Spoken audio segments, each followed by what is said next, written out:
Good morning! So, welcome sa aming third day dito sa Valencia. So, now, it's 9 AM. So, pupunta na kami ng beach kasi kahapon ay hindi kami natuloy. So, suot ko na yung aking swimsuit. Pero naka-short ako na. Yan, para mamaya, tatanggalin ko na lang to. So, maglalagay lang ako ng lip oil imbis na lip tint o lip color.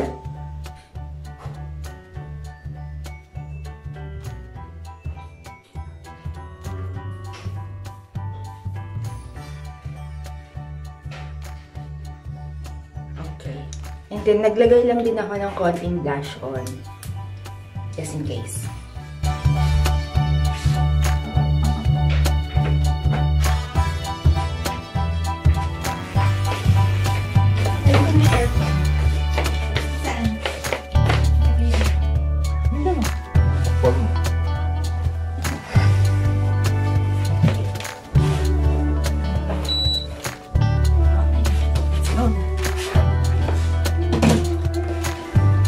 Okay, so paalis na kami. Papunta na kami ng beach. So kahapon dapat kami nag-beach eh. Kaya lang, ganitong oras makulimlim. Kaya hindi kami natuloy kahapon. Papunta ng beach ay subakay kami ng bus kasi medyo malayo itong tinutuluyan namin papunta doon sa beach. Pero malapit naman kami sa sentro o sa center ng Valencia. At dahil nga malayo kami sa beach kaya sumakay kami ng bus ngayon. At eto nga, nandito na kami. Bungad pa lang, napakaganda na. Sobrang napawaw ako dito sa lugar na nilalakaran namin papunta doon sa beach. At habang papunta kami ay may nakita kami o may nadaanan kami na souvenir shop. So, kaya pumasok muna kami dito sa Allihop. Sa Madrid, meron ding Allihop na souvenir shop. Pero dito sa Valencia, sinubukan namin pumasok kasi naiwanan ko sa Madrid yung aking sombrero. So, nagtatry na nga kami nito ngayon ng sombrero kasi bala kong sanang bumili. So, sinusubukan na ni husband sa akin yung mga sombrero pero walang magkasya sa akin. Kasi ang luluwag, yung mga sizes nila ay hindi fit sa aking ulo. Maliit kasi yung aking ulo kaya hirap na hirap talaga akong bumili ng sombrero na mag-fit sa aking head. Nakailang sukat pa kami ng mga sombrero ni husband sa aking ulo pero wala talagang magkasya. Kaya sumuko na ako. Kaya tumingin na lang muna ako ng mga accessories and bags and planner na meron dito sa Allihop. Pero bala ko sanang bumili ng bag pero yun nga, naisip ko nakakabili ko lang ng 3 bag sa Las Rosas kaya hindi na muna ako bumili dito sa Allihop. And then, eto na, after namin sa souvenir shop kasi sobrang lapit na lang nung beach. Kaya ayan, papunta na kami sa beach nito.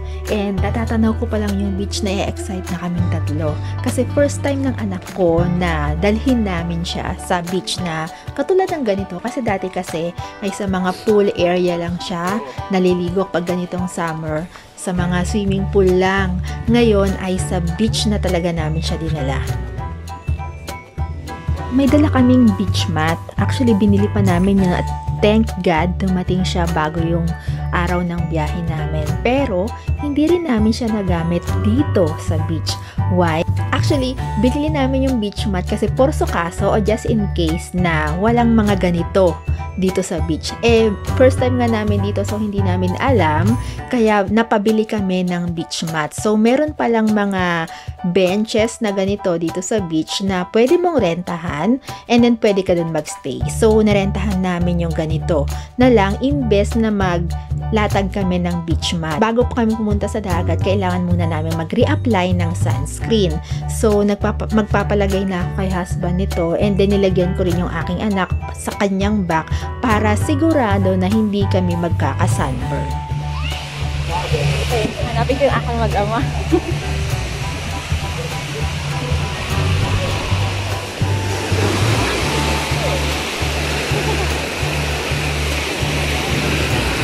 Wow! Ang lamig ang tubig!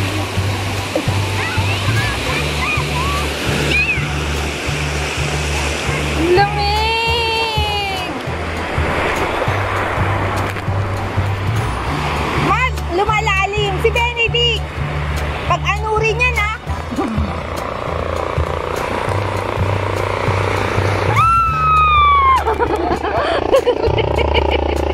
Sandali! Lumalalim eh! Lumalalim!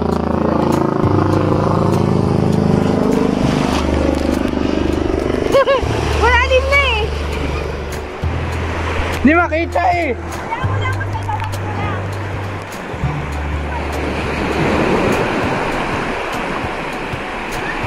Saan pindutan? Hindi ko makita.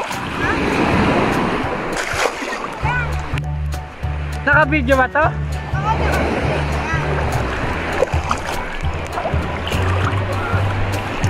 Uy!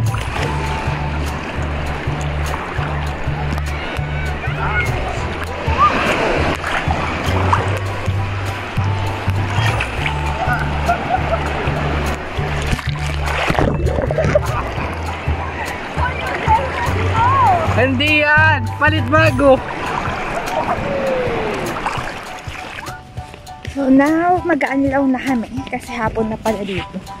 Hindi namin nabalayan yung oras. Pasado alas 2 na ng hapon ng mga oras na ito, at ito na nga, sasakay na kami ng bus, at yung bus number na sasakyan namin ay yung bus number 92. Ito yung bus na diretso hanggang dun sa tinutuluyan namin.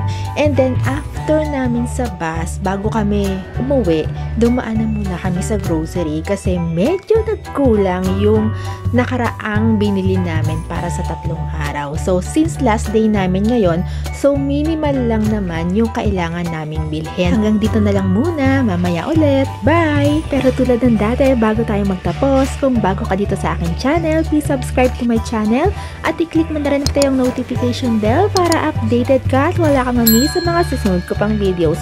At huwag mo rin kalimutang i-click ang all after ng notification bell. See you mamaya ulit, my loves! Thank you! Bye!